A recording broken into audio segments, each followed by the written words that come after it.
உறவினர்களுக்கு வணக்கம். மரத்தமிழர் சேனை தனது கொடியை உருவாக்குகின்ற பொழுது வடவேங்கடம் முதல் தென்குமரி வரையிலான நிலப்பகுதிக்குள்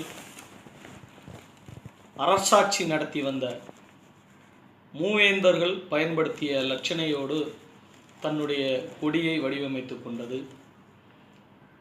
குறிப்பாக சொல்ல வேண்டுமென்றால், மூவேந்தர்களின் மரபு வழி வந்தவர்களான தேவர் சமூகத்தை சார்ந்த உறவினர்களுக்காக துவங்கப்பட்டுள்ள மரத்தமிழர் சேனை என்பது அதனுடைய அனைத்து அம்சங்களிலேயும் முந்தைய பாரம்பரிய அடையாளங்களை புகுத்தி கொள்ள வேண்டும் என்பதற்காகத்தான் சேர சோழ பாண்டியர்கள் பயன்படுத்திய அந்த